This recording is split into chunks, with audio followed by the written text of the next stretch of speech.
देखो यार, अगर तुम लोग हार्डकोर रेसलिंग फैन हो तो ये वीडियो तुम्हारे लिए होने वाली है, क्योंकि गाइस डब्ल्यूडब्ल्यूई और एईडब्ल्यू के बाद अमेरिका में एक और बड़ी कंपनी को टीवी डील मिल चुकी है। रोजी अगावा के मारी गोल्ड स्टार्ट करने में डब्ल्यूडब्ल्यूई के मदद करने को लेकर रोजी अगावा ने काफी बड़ा खुलासा कर दिया है। एईडब्ल्यू के ऑल इन 2024 को लेकर लेटेस्ट टिकट सेल नंबर सामने आ चुके गए। तो गाइस वहीं डब्ल्यूडब्ल्यूई के एईडब्ल्यू के अगेंस्ट नेगेटिव पीआर को लेकर टोनी खान का काफी बड़ा स्टेटमेंट आ रहा है। तो गाइस चलिए बिना किसी देरी के शुरू करते हैं इस वीडियो को। और सबसे पहले बात करेंगे टोनी खान की। वेल गाइस ये बात तो हम सभी लोगों को मालूम है, टोनी खान आए दिन उनके इंटरव्यू और सोशल मीडिया के ऊपर डब्ल्यूडब्ल्यूई को लेकर कोई ना कोई उल्टा सीधा स्टेटमेंट देते रहते गए। और गाइस यहीं रिसेंटली डब्ल्यूओएन के द्वारा ये रिपोर्ट सामने आने के बाद कि डब्ल्यूडब्ल्यूई के द्वारा एईडब्ल्यू को लेकर नेगेटिव पीआर हो रही है, अब यहाँ पर टोनी खान ने फाइनली इस मामले के ऊपर उनका रिएक्शन दिया है। वेल गाइस ये बात तो हम सभी लोगों को मालूम है, एईडब्ल्यू के लास्ट वीक कोलिजन के व्यूअरशिप को लेकर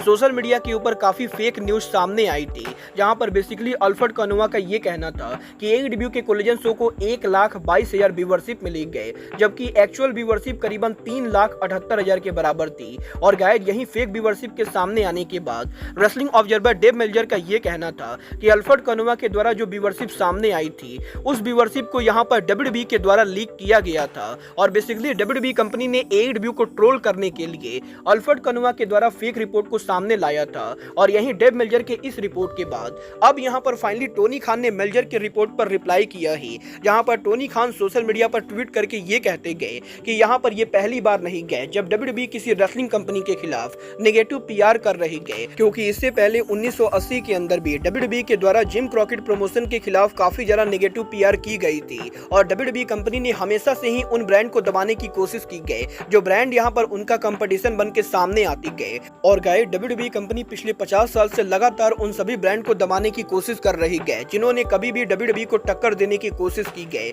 बट गाइस टोनी खान लोगों को ये बताना चाहेंगे कि वो यहाँ पर डब्ल्यूडब्ल्यूई की ऐसी चीजों से बिल्कुल भी डरने वाले नहीं गए। और वो यहाँ पर लोगों को ये बताना चाहेंगे कि AEW company out of business तो बिल्कुल भी जाने वाली नहीं गए और एईडब्ल्यू कंपनी यहाँ पर रुकने वाली गए। और कुछ इस तरीके से टोनी खान के द्वारा डब्ल्यूडब्ल्यूई के ऊपर शॉट फायर किया गया है, जो यहाँ पर पूरी तरह से जस्टिफाइड तो नहीं गए, क्योंकि गाइस यहाँ पर ये बात कितनी सही है कि डब्ल्यूडब्ल्यूई के पीआर टीम के द्वारा कोलिजन के व्यूअरशिप को रिवील किया गया, ये यहाँ पर अभी तक कंफर्म नहीं हुआ है। बट गाइस अगर यहाँ पर डब्ल्यूडब्ल्यूई सच में ये कर रही है तब यहाँ पर टोनी खान का स्टेटमेंट काफी सही है। वेल गाइस ये तो बात थी टोनी खान की। बट गाइस चलिए फिलहाल आगे बढ़ते और बात करते हैं एईडब्ल्यू के biggest pay per view AEW all in 2024 की। वेल गाइस बात करें अगर यहाँ पर एईडब्ल्यू के ऑल इन पेपर व्यू की, तो गाइस अब मैं आपको बता दूं एईडब्ल्यू के ऑल इन पेपर व्यू की करंट कैपेसिटी एईडब्ल्यू कंपनी ने करीबन 50,708 के बराबर रखी गए, जहां पर 50,708 टिकट में से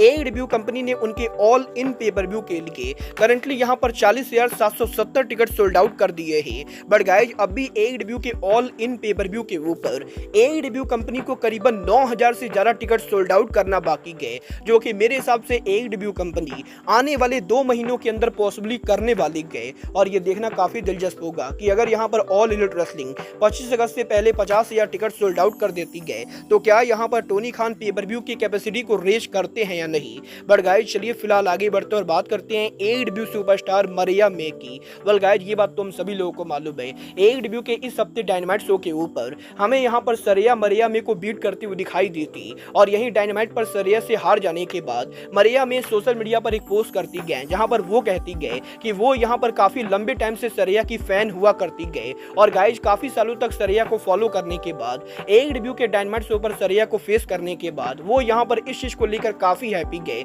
कि उन्हें यहाँ पर उनकी personal one of the favourite superstar को लड़ने का मौका मिला। और गाइस यही मरिया मे की इस ट्वीट के बाद सरिया यहाँ पर एईडब्ल्यू की स्टोरी लाइन को फॉलो अप करते हुए मरिया के ट्वीट के ऊपर रिप्लाई करके ये कहती गए कि वो यहाँ पर मरिया मे को अपने अंडर रखना चाहती गए। और गाइस यहाँ पर मरिया मे को टोनी स्टॉर्म को छोड़कर सरिया के साथ काम करना चाहिए, क्योंकि वो यहाँ पर टोनी स्टॉर्म के मुकाबले मरिया मे का ज्यादा बढ़िया ख्याल रखेंगी। और कुछ इस तरीके से ऑलरेडी सोशल मीडिया के ऊपर एईडब्ल्यू कंपनी ये टीज कर रही है कि पॉसिबली टोनी स्टॉर्म मरिया मे के बीच में बहुत ही जल्द ब्रेकअप होने वाला है और पॉसिबली मरिया मे टोनी स्टॉर्म पर टर्न करने के बाद सरिया को ज्वाइन करेंगे। वाला अब ये तो आने वाला टाइम बताएगा कि मरिया मे एग्जैक्टली टोनी स्टॉर्म पर टर्न कब करती हैं। बट गाइज चलिए फिलहाल आगे बढ़ते हैं और बात करते हैं AEW सुपरस्टार ब्रायन डेनियल्सन की। वेल गाइज बात करें अगर यहाँ पर ब्रायन डेनियल्सन की, तो गाइज यहीं इस हफ्ते ब्रायन के लेटेस्ट इंटरव्यू के अंदर ब्रायन डेनियल्सन ने यहाँ पर उनके फिलो BCC के मेंबर जॉन मॉक्सली को लेकर बात की, जहाँ पर ब्रायन का ये कहना है कि वो यहाँ पर पर्सनली ये बिलीव करते गए कि जॉन मॉक्सली आज के टाइम के ऊपर रेसलिंग बिजनेस के one of the best wrestler है। और गाइज जॉन मॉक्सली जिस तरीके से रेसलिंग बिजनेस को देखते गए उस तरीके से कोई भी और रेसलर नहीं देख सकता है। और जॉन मॉक्सली ने पिछले 5 सालों के अंदर WWE के बाहर जिस तरीके से उनके करियर को बनाया है, उसको देखकर ब्रायन को यह नहीं लगता है कि फ्यूचर में कोई भी रेसलर जॉन मॉक्सली के तरह का करियर बना सकता है। और हमेशा ही रेसलिंग बिजनेस के अंदर कोई ना कोई ऐसा रेसलर आता है जिसे यहाँ पर रेसलिंग फैंस फेमस रेसलर से कंपेयर करते गए। बट गाइस ब्रायन ये बिलीव करते गए कि रेसलिंग बिजनेस के अंदर फ्यूचर में भी कोई भी ऐसा रेसलर नहीं आने वाला है जो यहाँ पर जॉन मॉक्सली 2.0 बने। वाला आप लोग ब्रायन की इन बातों से एग्री करते हो या नहीं,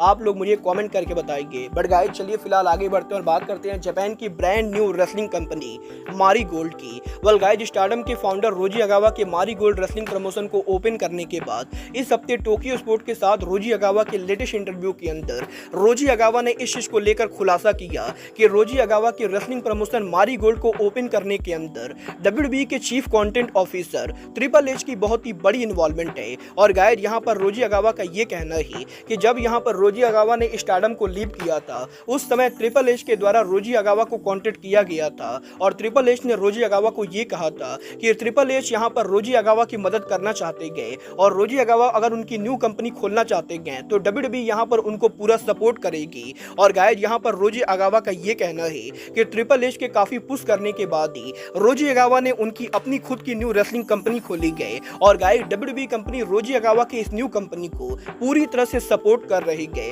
वेल देखना बहुत ही दिलचस्प होने वाला है कि WWE और TNA के रिसेंट पार्टनरशिप के बाद मारी गोल्ड और WWE के बीच में क्रॉसओवर कब होता है। बट गाइस चलिए फिलहाल आगे बढ़ते और बात करते हैं अमेरिका में एक और कंपनी के टीवी डील की। वेल गाइस ये बात तो हम सभी लोगों को मालूम है, करंटली अमेरिका के अंदर WWE, AEW, TNA और NJPW जैसी कंपनी टीवी के ऊपर उनके शो को ब्रॉडकास्ट करते गए। बट गाइस अब यहाँ पर इन कंपनी के बाद एक और इंटरनेशनल कंपनी अमेरिका में टीवी के ऊपर रिटर्न कर रही गए और ये कंपनी और कोई ना हो के बल्कि मैक्सिको की one of the biggest wrestling company Lucha Libre triple A है। वेल गाइस ये बात तो मैंने आपको आज से करीबन 1.5 से 2 महीने पहले बताई थी कि Lucha Libre triple A America के अंदर उनके टीवी डील को लेकर डिस्कशन कर रहे गए और लंबे टाइम तक डिस्कशन करने के बाद अब यहाँ पर लूचा लिब्रे ट्रिपल ए ने ऑफिशियली ये अनाउंस कर दिया है कि उन्होंने फाइनली अमेरिका के अंदर टीवी डील साइन कर ली गए। और लूचा लिब्रे ट्रिपल ए का ये TV deal Lucha Libre triple A ने अमेरिका की one of the biggest Spanish language channel television Univision के साथ साइन कर दिया है। और अगर आपको टेलीविजन यूनिविजन के बारे में नहीं मालूम है तो मैं आपको बता दूं,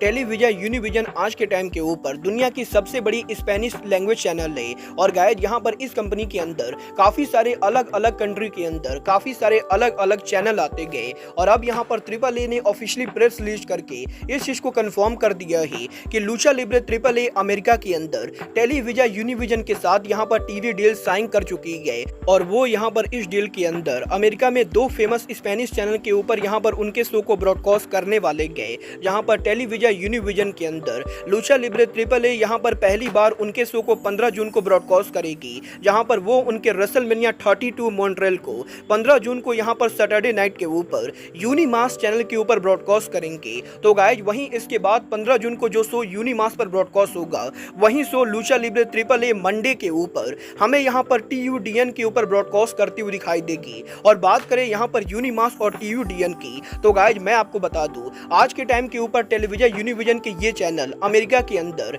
इस समय अमेरिका के 6 बिगेस्ट स्पोर्ट चैनल में से एक है। और गाइज यहाँ पर ये दोनों ही चैनल अमेरिका के अंदर लीडिंग स्पेनिश स्पोर्ट चैनल है। और यहाँ पर TUDN एक ऐसा चैनल है जो यहाँ पर अमेरिका में करीबन 23 मिलियन से ज्यादा घरों के अंदर अवेलेबल है। और इसीलिए ये देखना दिलचस्प होने वाला है कि लूचा लिब्रे ट्रिपल ए के यहाँ पर यूनिविजन के साथ डील साइन करने के बाद यूनिमास और TUDN के ऊपर लूचा लिब्रे ट्रिपल ए के शो की व्यूअरशिप कितनी होती गए। वेल गाइस जब ये तो आने वाला टाइम बताएगा कि 15 जून को लूचा लिब्रे ट्रिपल ए के पहले शो की व्यूअरशिप कितनी होती गए। बट गाइस फिलहाल के लिए आज के इस वीडियो में बस इतना ही। मैं मिलता हूँ आपसे अपने अगले वीडियो पे। बट गाइस तब तक के लिए good bye, good night and bang.